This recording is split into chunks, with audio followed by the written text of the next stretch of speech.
everyone. This is Bill Terry's, and I'm your host, Brittany Jones Cooper. As Valentine's Day approaches, we're reminded of the transformative power of love. In the new film, The Photograph explores that idea, following a woman named Mae who finds a picture of her mother that ends up igniting a powerful romance with a journalist who's also searching for the story behind the same photo. And joining me today to talk about the film are Lakeith Stanfield and Lil Rel Howery. Guys, welcome. Thank you for joining me. Thank you. I love the film. So first, I just have to let you know that I had such high expectations because of the casting, just in the story, and Stella Meghie. I'm a huge fan of hers, and you guys definitely did not disappoint. You far exceeded my expectations. It's such a beautiful film, and I think one of the reasons I loved it is because we all have that curiosity about our parents and what their lives were like before us and how that impacts us. So for each of you, what was it about the script that really made you want to be a part of this project? Lakeith, I'll start with you.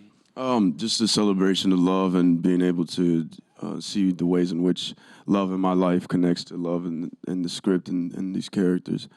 And the opportunity to work with Issa Rae and the opportunity to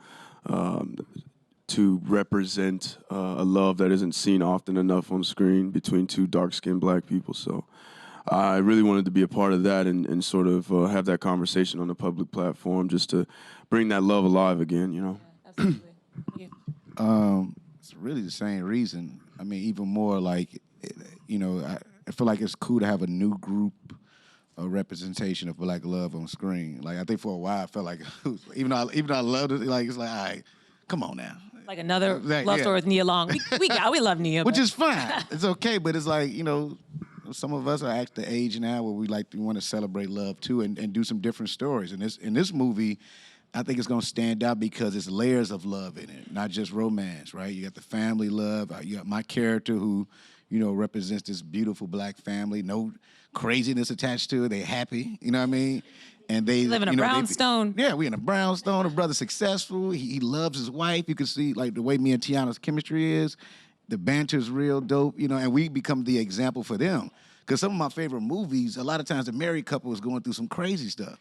Like, Love Jones is one of my favorite movies, but that married couple in there was like, yo, y'all, there's nobody that's an example of how to love anybody in this movie. Same thing with Love and Basketball, you know? It's like there's all these other complicated relationships that it's complicating theirs. You just can't have a happy black marriage. It's like, but this one, you can now. You can now. It's in the photograph. Yeah, and I like that I was gonna get to that later, but let's talk about it. That the black love is obviously, it's on the poster, but there is the full meaning of black love, and I think for a lot of us that is the family, and for you guys it's the brotherhood and the support that these two brothers have. So can you just talk about how important it is to explore that love and that vulnerability between these two men? Well, real quick, I like the fact that my character doesn't mind calling him on his BS. Yeah.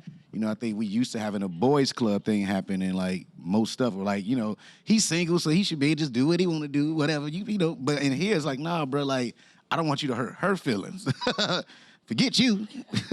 So I like the fact that she wrote something that let us kind of call him out on his BS, you know what I'm saying? And he's a successful guy, so it's not like I'm saying he's a terrible person because my character love his brother, but at the same time, it's like, nah, are you really ready for this? You know what I'm saying? So I thought that was dope. I love to see black men loving on other black men, and I think that's a beautiful thing that we don't see enough of, in a way that isn't in a joking way, in a way that is two men sitting across from each other loving like this. And any opportunity to have that, I love to see it because we see so much of the opposite. So, and they trust each other. I trust my brother in the movie, and he trusts me, and I think that's just a very sweet thing to have and to see. Do you guys give friends advice on love, or do you stay out of that arena? I don't. I like giving out advice. No, I really do. It's kind of weird, I think, when I think about it. Like, how do you know? But it's because I've been through enough where I think I give out good advice.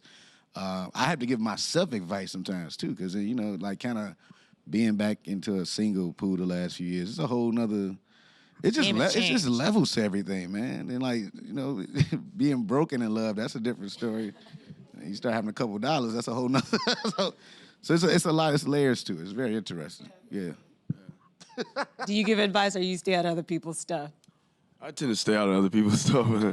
I think the best advice you get is from yourself, really, and going through, just complications and experience, and getting back up and getting back in the game and figuring it out. I don't think I'm a viable candidate to give advice anyway.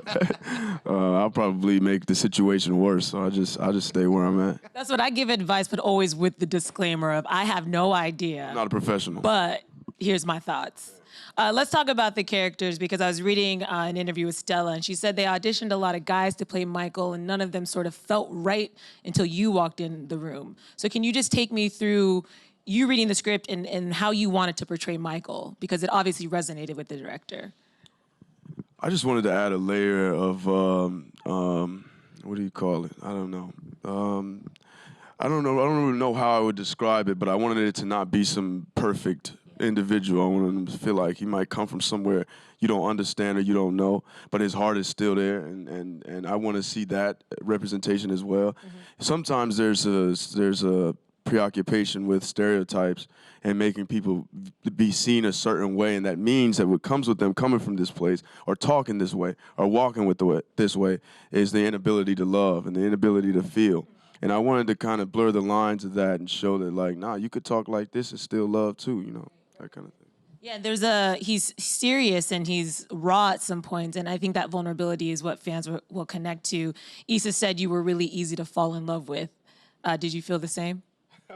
It's impossible to not be in love with Issa some time around her. That vulnerability thing, too, I wanted to incorporate in there, that it's also okay, and it's in Stella's writing for men to feel.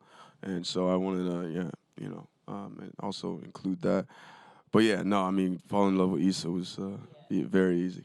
I related to it so much because, like you said, we all have this idea of what love looks like, especially those early stages, that honeymoon phase, and it's so easy. But these are two characters who really they're both bringing a lot into the beginning, and they're both hesitant and awkward in a way that is so relatable. So is that also fun to play and to see on screen? It's like, yeah, love is sometimes awkward and messy. It's not like a rom-com all the time. That's why I think people gonna relate to this movie because of that. Like, it's just, the way, you and Issa, like y'all play this, because it's like, these are two successful young black people, right? And sometimes our careers get in the way, and you see Issa kind of put the force field up too. I don't want to tell y'all too much, but it happens. That's in the trailer. Oh, okay, yeah, sure. Okay, well, the force field goes up. Which that happens when you almost sabotage yourself, when you scared that this is going too well. I was just literally having this conversation with one of my homegirls where she's like, I really like this dude, but I'm scared to really like him just because he's probably gonna mess it up. I'm like, damn, you can't. You got to take a risk at this if you really want to find it. You can't just kind of keep holding back. So, I like the fact that they're very vulnerable. I've watched this, even though I'm in it, 4 times already. Yeah, I can't stop watching. Because this is my type of movie. So, I can't stop watching it. I love that this is your type of movie. Stella Meghie is my type of director. I saw The Weeknd. That was the first film of hers I saw. Man, that was so good. The way she accesses black women is a way that I don't see anywhere else. Just that vulnerability again, and that curiosity and that awkwardness and all those things. The characters aren't always strong. They don't always know.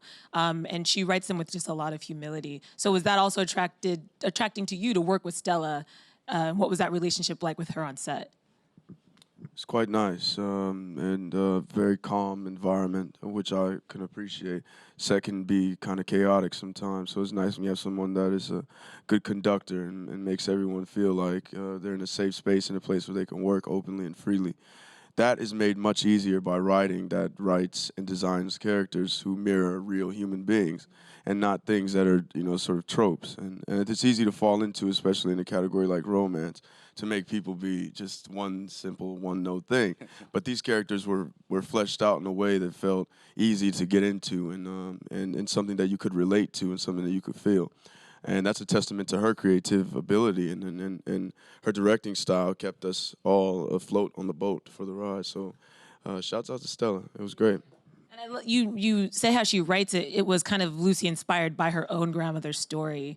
And I feel like knowing that background when you are watching this, you can feel that. It feels like a very lived-in world that she created. The Weeknd's the same way. I didn't, till I went to dinner and we talked about it. I'm like, wait, your mom own a bed and breakfast? Like one of those things. I think that makes good writers to me who know how to take their life experiences and put them on paper. You know what I mean?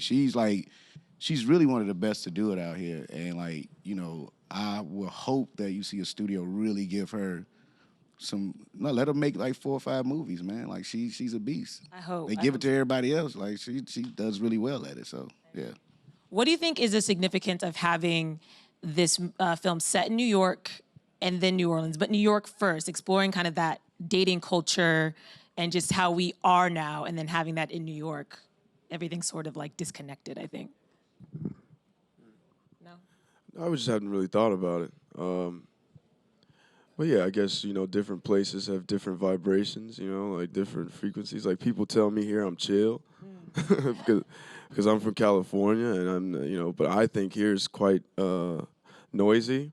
And so, you know, I think when you go to certain different places and you're zapped into these zones, obviously people are operating differently. So love is going to operate differently, right? I liked being in New Orleans because it was beautiful and the music was inspiring and romantic to me, and it provided a nice backdrop to sort of think about my love situations and how I relate to love. And so that city really brought it out of us. And I was walking down Bourbon. I didn't realize people were going to be recognizing me that much, but I was walking down the street and I was getting kind of, you know, flogged by people. So How you ain't think that? yeah, I don't know. I don't really think about it sometimes. I'm still catching up. But I saw that there was a little place that had the mask, you know, the New Orleans mask. I don't know what they're called, but I put one of those on, and so I fit in because I was in New Orleans. And so I don't know why I'm digressing this much, but But yeah. it's just funny to hear you say this. It's like it sounds like a whole nother movie. You just bought a mask and just started walking the streets of Bourbon. Well, because there's like the recent headlines about you saying you wanted to play the Joker, and now I'm imagining you walking through New Orleans with this mask on, just sort of incognito, and how freeing that must feel. Oh, it felt very freeing. It was amazing. And I could be as drunk as I wanted to be. Lil Rel, what was your experience in New Orleans and shooting down there? Well, I love New Orleans in general. I've shot a couple things out there already. But what I love about the movie in this, right, because her mom and their love story is taking place in New Orleans, right? And that, once again, I guess you can see it in the trailer, but it's interesting watching these two different. Because dating in the South is a little different. Most guys is like ready to get married and like, I want a family. What it is, you know, in the city, everybody's kind of you can see the difference, right? And I think, that end up being maybe a conflict when you see the movie that goes on in there, where it's like, it's interesting making these different decisions based on where you want to go in life. And that both cities display that, which I think is very, very interesting, actually. And I do like the different settings too, because the two women, Issa's character and her mom, you see how they're connected, and you see how her mother's actions influenced her, and it just makes that connection even more palpable, like that they're in different cities. I can't move on without talking about the music in this movie. The soundtrack might be one of the best soundtracks I've heard for a film in years. Do you guys feel the same? I've been listening. I was listening to it on my way here. Like I can't. Like Robert Glasper did an amazing job, man. Like an amazing job. Like it's not too many soundtracks where I'm okay with just hearing like just the instrumental. I know what scene that is, and I'm like getting ready to it. Like, dang, this is cool. It's almost like you're like within your own movie when you listen to it in your regular life. And then my man Lucky Day, that's how he kills it with that song. And Her has a great song on there too. Ari Lennox. Yeah. I mean, do you think you can make a contemporary Black love story without having this music? Like there was something that immediately when the music started, it just brought me into this film, and I was so engaged with the characters, and it's so much reflecting the moments in the scenes as well. Just really powerful. Music is so important in our life. I think we downplay how much we tie music into what we do all day, every day. Like brushing your teeth, you might have a song like, okay, I want to brush my teeth to this. You know what I mean? Or music is connected to. I think that's why we love a lot of those classic movies. Love Jones did have that. That was one of my favorite soundtracks. Like they had the music was perfect. I think Stella and Robert did a good job of I couldn't wait to download the soundtrack, and when it was ready, and they sent it to me early too, so I got a chance to listen to it before it came out. I love how much you love this movie. He's like, I've seen it 4 times. I really do. Is that you guys have both been involved in a lot of amazing projects, but is that like even more special when you actually are that connected to the material? 7 million, I think. I was trying to calculate how many of the views in the trailers from me alone. vibing to the music, vibing to the aesthetic. Yes, it's a much different experience when you can proudly talk about a film that you're a part of and feel like it's something that could be offered to society that in one way or another will make it better. Even if it's only making it better because people feel in love for a moment or they leave feeling, like, I don't know, courageous more in their relationships, or maybe they like someone in the theater and then maybe they feel courageous enough to make a move on it. Those are gifts that keep giving. And when you feel connected to a story, it makes your job kind of like a vacation too. You get to get away with people and discuss these cool projects that touch all of us. It's a gift. Yeah. Was there anything uniquely challenging about this role for you? Oh, sorry. No, go ahead.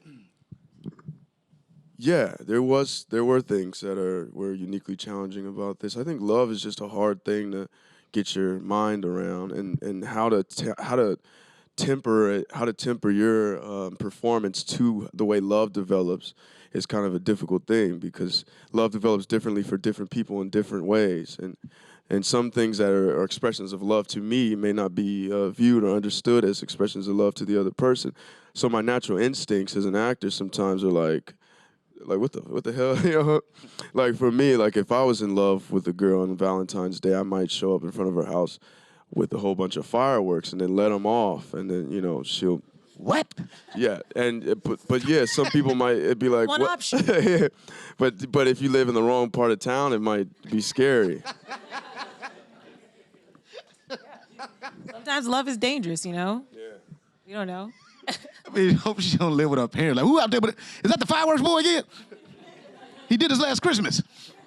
That brings me to a question. What's the craziest thing you've done to express your love? Lil Rel, you want to take that first? Or Wait, what? the craziest thing you've done to express love or to show love? The craziest thing I've done. What's the biggest gesture? That I've done. I don't know. Nothing crazy, I guess. I'm like pretty normal. I mean, I've had like the one thing I would say this, and it's like I guess let's give my ex-wife props. I mean, we don't get along. We cool. But I remember when we first started dating, she knew, and this is why I enjoy the fact she used to listen to me. Like, just listen. She just had to be paying attention to what I like. And one day I get in the car, and I'm like, yo, I'm listening to the music. Like, yo, is this the Rocky IV soundtrack? She's like, yeah, I bought the CD just because you love Rocky IV.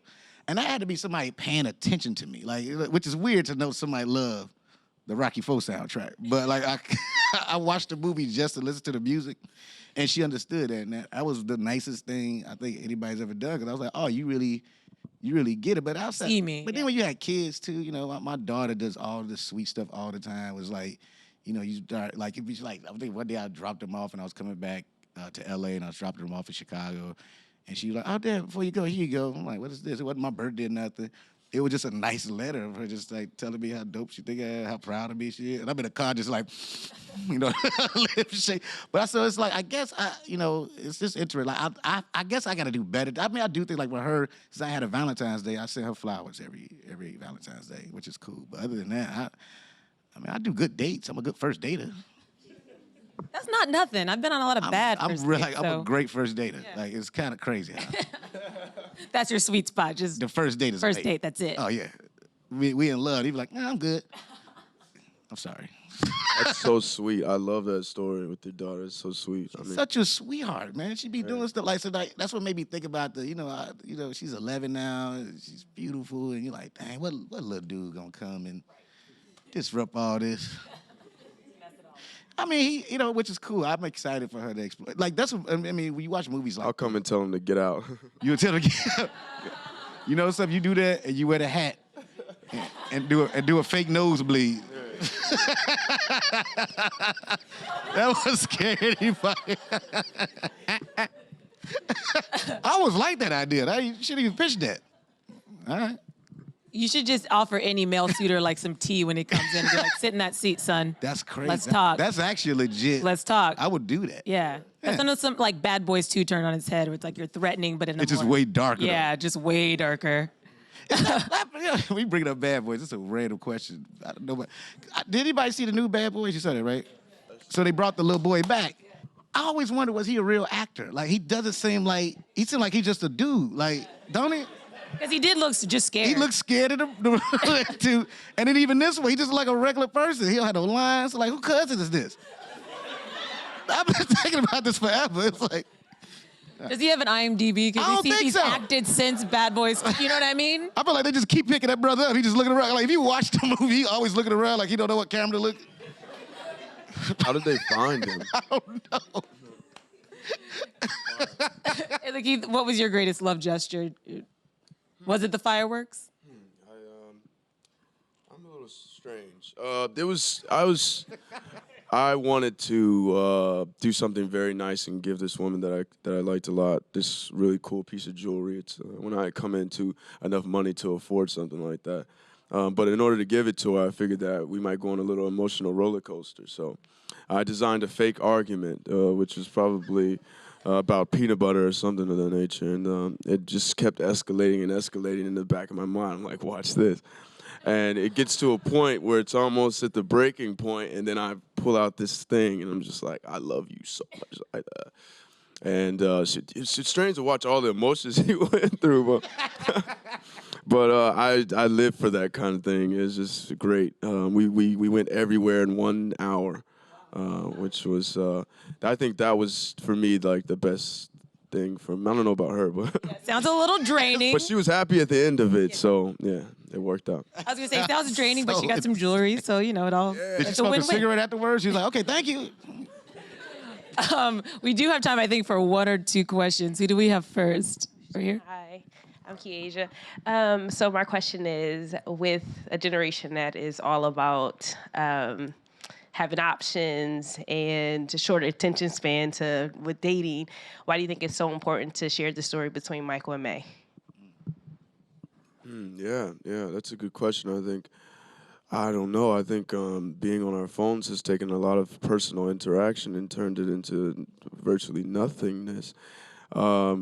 Yeah, I mean, patience is a thing, right? And it still is a thing. And I think it's something that is not appreciated enough. I realize, now we were just talking about dial-up internet connection back there and how we wait for that and just go do something else. And now when my phone doesn't work, one time I swipe and it's not doing it, I'm fucking about to throw my phone out the window. So, yeah, I think patience is an art that we need to continue to cultivate and be able to tell people in real time that I love you while you're here. And that's something like in the wake of the tragic news we just heard, there's something that reminded me again of just like to take time and call those people, tell them those things, reach out, engage in real connection. And hopefully throughout the duration of this film, most audience members won't be on their phone. Well, we are out of time, so we won't get to more questions. But I just want to thank you guys for this film. Like you said, it reminds you to be open to love, but it also made me want to go talk to my mom and my grandparents and just sort of learn more about their story, because it really does carry on, and we carry that stuff with us, and I think it's just important to have that dialogue. A photograph speaks to a lot of things, and it's interesting if you do go through an old photo album and you are able to talk to your grandparents and just ask, like, who is this? Yeah. Who is this? Oh, why was this person in the wedding? Are y'all still cool? Like, just, it's so interesting what photos capture, man. It does. Yeah. And that's what this film does so beautifully. So you guys can catch it in theaters on February 14th. Make sure you go see the photograph. You will not regret it. Put your hands together for Lakeith and Lil Rel. Thank you.